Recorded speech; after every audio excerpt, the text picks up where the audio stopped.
South Africa's High Commissioner to Ghana, Her Excellency Lulu Zingwana, has called on policymakers around the world to eliminate the barriers preventing women from reaching key positions and rather push for policies that would promote equity in realizing the contributions women make in bringing development to society and country.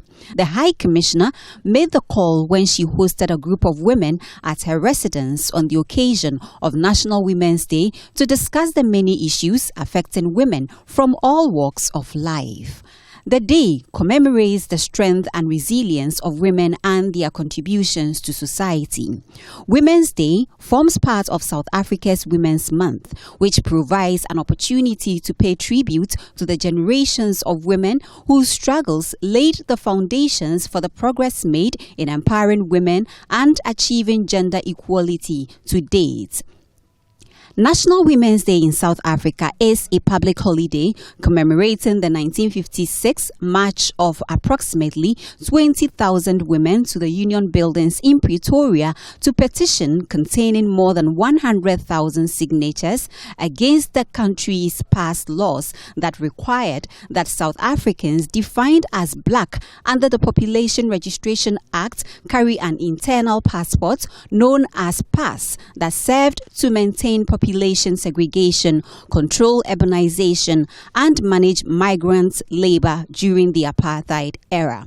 Speaking at the ceremony, Lulu Zingwana, South Africa's High Commissioner, emphasized why it was crucial to mark South Africa's Women National Day. Our president as AU Chair, President Cyril Ramaphosa, and one of the priorities he has set for the AU is to ensure that women's economic empowerment and financial inclusion is a priority for Africa.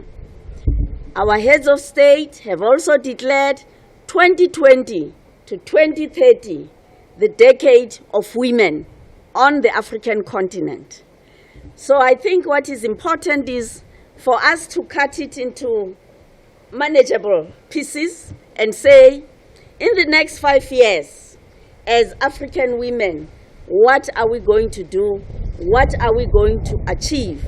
And also begin to look back and say, in the past 10 years, what have we achieved? Where are we?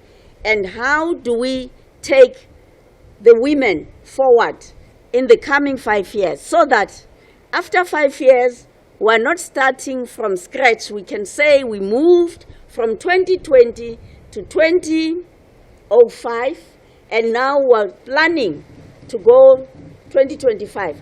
We're planning to go to 2030, and these are our achievements. The High Commissioner also spoke about abuse against women. Gender-based violence, which is another pandemic that we are facing, let alone COVID. It's COVID, it's gender-based violence that has actually become worse during COVID-19. What is it that we are going to do as women? Do we want to look away or do we want to act?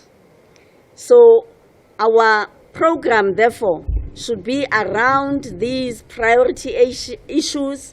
How do we achieve more representation for women in leadership? Some women leaders at the celebration also advocated for equality between men and women in the sharing of power and decision-making at all levels. If the senior-most leadership does not live what it says or what the laws say, then it becomes easy for others to abuse it.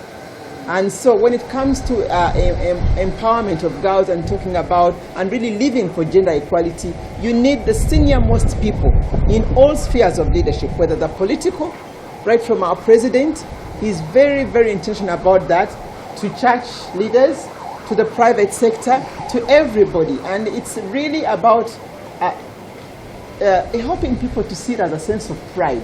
When you go down to the community, the district, to sub-district, and you're showcasing what you've been able to do, and you showcase how you've been able to empower the women in your district. Abena Osei-Poku, the managing director of Absa Bank Limited, used the opportunity to talk about some of the financial products that have been introduced in the promotion of women empowerment. We have also decided to come up with a financial product which will be launching very soon for women, specifically for women. In the interim, we actually have loans of up to 500,000 Ghana cedis for entrepreneurs, both men and women. And for the women entrepreneurs, we also get them together. We have what we call SME clinics. And we realize that, and those clinics are not just about financial stuff, it's about basic ways to run a business. You know, we talk to them about succession planning. So let's say the woman has a business, it's a small shop, her children will inherit one day. She hasn't thought about, you know, training them, etc. So we try now to provide more than just financial services to women. Because women need encouragement, they need somebody to hold their hand around leadership.